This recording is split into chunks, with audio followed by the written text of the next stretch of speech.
Baik, jadi di sini saya akan mencoba mempraktekkan checklist dari CSL Assessment Luka Bakar. Nah, di sini saya menggunakan gambar untuk sebagai contoh dari luka bakar yang akan saya nilai. Ini saya mencari di internet contoh luka bakar derajat 1, ini derajat 2B, dan ini derajat 3.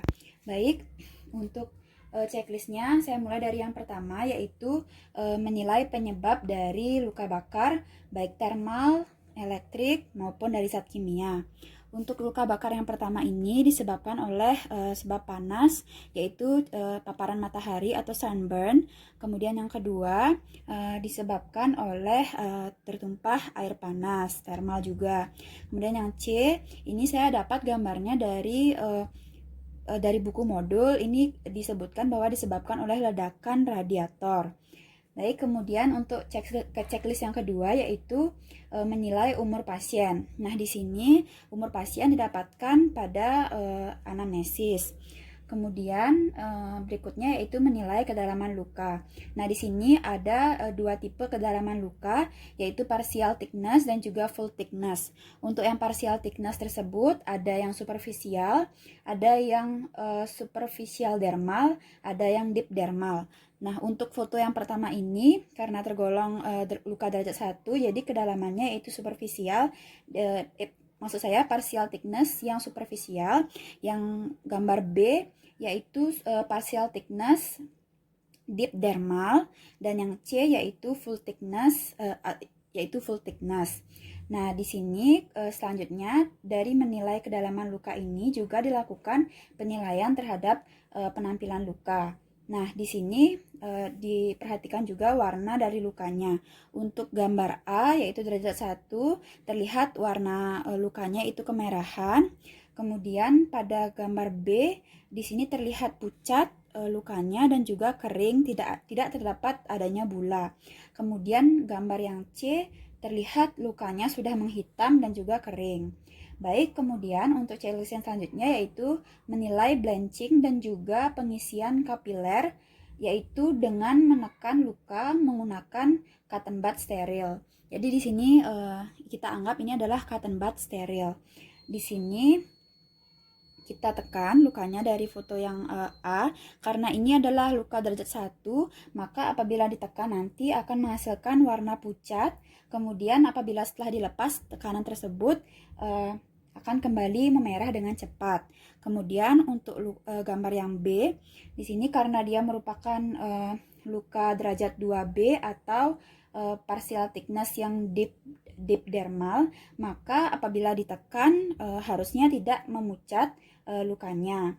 Kemudian untuk yang gambar C, karena dia merupakan luka derajat 3, berarti sudah terdapat kerusakan di seluruh lapisan kulit. Jadi tidak perlu dilakukan penekanan karena pasti sudah tidak ada pengisian kapiler atau blanching. Baik, kemudian selanjutnya yaitu checklist yang kelima. Di sini menilai sensasi dengan cara menusukkan jarum ukuran 21 pada luka. Jadi kita anggap jarum ini adalah jarum ukuran 21. Baik, ditekan seperti ini pada luka. Pada luka yang A karena derajat 1, jadi dia akan memberikan hasil yaitu sensasi nyeri yang terasa oleh pasien, dan rasa nyeri juga dapat dirasakan oleh luka bakar derajat 2A atau partial thickness yang superficial dermal. Kemudian untuk gambar B, di sini karena dia partial thickness yang deep dermal, maka apabila dilakukan penekanan dengan jarum pada luka akan terasa sensasi penekanan namun sudah tidak dirasakan nyeri. Kemudian untuk gambar yang C, karena sudah merupakan luka derajat 3, maka tidak ada sensasi sama sekali. Baik, kemudian kita lanjutkan dengan checklist yang berikutnya yaitu menilai terjadinya pendarahan. Nah, di sini caranya sama menggunakan jarum ukuran 21, namun di sini ditekan secara perlahan pada luka. Nah, ditekan seperti ini.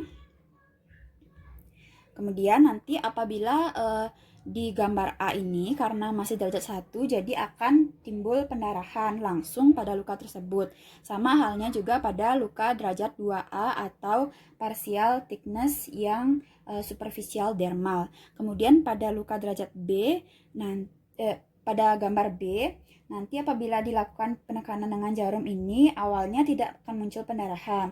Namun apabila ditusuk sedikit lebih dalam baru akan muncul pendarahan. Kemudian pada derajat C tidak akan menimbulkan pendarahan sama sekali. Baik, kemudian selanjutnya yaitu menentukan luas dari luka bakar. Nah, untuk penentuan luas dari luka bakar ini dapat menggunakan telapak tangan dari pasien dengan jari-jari yang tertutup dan diasumsikan sebagai 1% dari luas tubuh pasien. Bisa juga untuk orang dewasa menggunakan rule of 9 dan untuk anak-anak menggunakan modifikasi rule of 9 oleh Lund dan juga Browder.